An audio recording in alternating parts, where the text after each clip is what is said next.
Buenas tardes, mi nombre es Sebastián Malaver, soy abogado de la Universidad Santo Tomás de Aquino de Bucaramanga.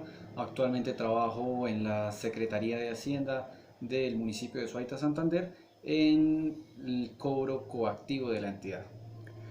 Doctor, ¿usted sería tan amable de colaborarme con unas preguntas para una materia que se llama Cultura Política para mi licenciatura en inglés como lengua extranjera? Claro, sí señor, con mucho gusto. Muy amable, muchísimas gracias. Doctor, ¿qué diferencias, similitudes y relaciones hay entre Estado, nación y gobierno? Bien, en primera hay que diferenciarlo. El Estado y la nación son cosas similares pero diferentes. ¿En qué sentido? En que el Estado solamente se es Estado cuando se cumplen tres requisitos esenciales, que es el reconocimiento jurídico por parte de las demás naciones, la delimitación geográfica del territorio establecido como el Estado y el componente de la población. Estos tres elementos configuran el Estado. Respecto a la nación es la identidad cultural, se hace referencia a la población, a aquellas características comunes dentro de cierto conglomerado social que pueden definir culturalmente e identificar culturalmente un sector diferente de población a otro.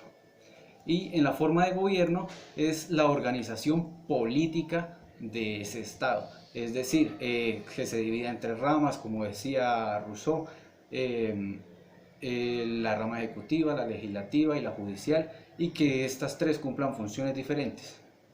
Esa es la primera pregunta. ¿Y sus relaciones?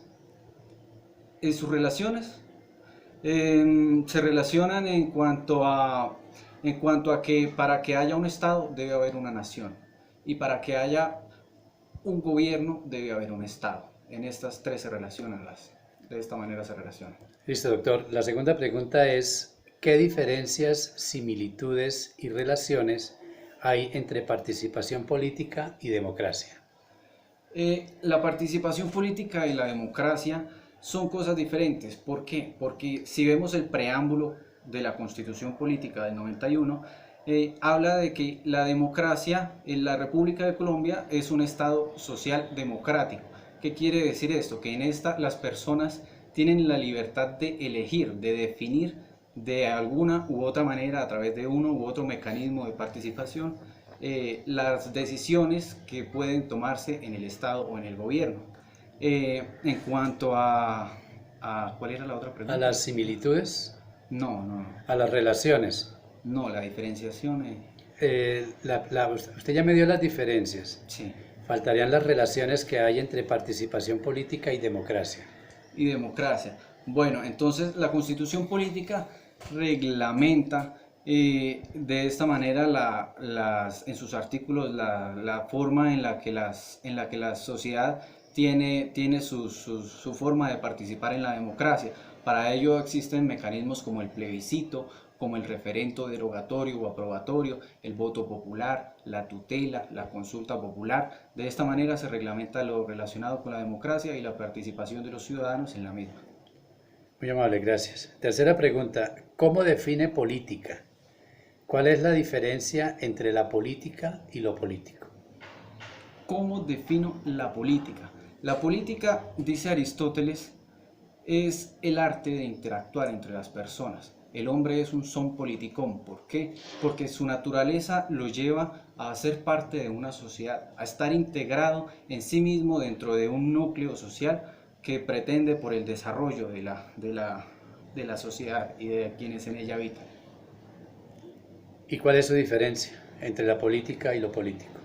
Lo político hace referencia de esta manera, retomando la Constitución, a los reglamentos, a la normativa, a aquellos lineamientos, bien sean legales, jurisprudenciales o doctrinales, sobre la forma de ejercer la política en las relaciones. Es decir, aquella diferencia entre cómo se maneja un Estado, cómo funciona un Estado, su organización y las funciones de él mismo.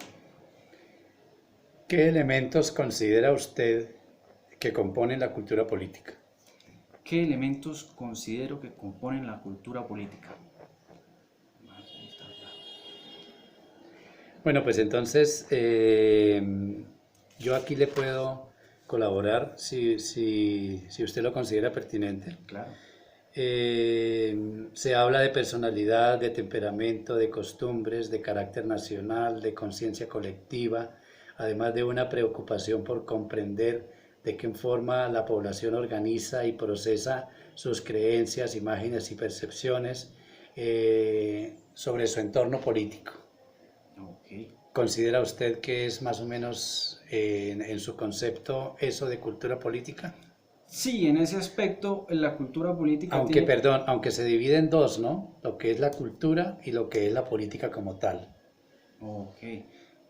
Bueno, es un aspecto en sí y va de acuerdo a las decisiones que toma la comunidad en general. La política la cultura política se define mucho por las costumbres sociales. Una sociedad, para lo que es bueno para una sociedad, no es tan bueno para otra sociedad. Lo vemos en las formas de gobierno, lo vemos, por ejemplo, de una forma más práctica, verlo, la cultura política rusa es completamente diferente a la cultura política que manejan los Estados Unidos. Son formas de pensamiento del individuo que al ser agrupadas por todo el lleno de la comunidad hacen una diferenciación en cuanto a a las decisiones que se toman de una u otra manera. Listo, muy amable. Ahora, la última. Sí, señor. ¿Qué elementos involucra el ser ciudadano y cómo definirías los derechos y deberes del ciudadano? ¿Qué elementos configura el ser ciudadano? Bien, el ser ciudadano es una calidad que se adquiere al momento de nacer, al momento en el que la persona corta el vínculo maternal con la madre. Al momento en el que se nace, se es persona. Entonces, cuando se es persona, se tiene que estar claro de que esta persona nace y se debe desarrollar dentro del aspecto político que ha determinado la nación. En el caso de Colombia, la Constitución del 91, en su artículo 89, reglamenta los deberes del ciudadano y allí marca en 10 numerales al menos los deberes que debe cumplir cualquier ciudadano para con la Constitución y para con su nación. ¿Está usted de acuerdo con que en estos derechos que lo tenemos todas las personas exista el distingo de raza, de sexo, de condición? ¿Sí? Sí, claro, es primordial para una sociedad, para el completo desarrollo de una sociedad, la integración de sus gentes. Si no logramos una armonía social entre las personas que habitan el Estado, pues es muy complicado llegar a una paz común, a un fin común, al colectivo individual de la sociedad.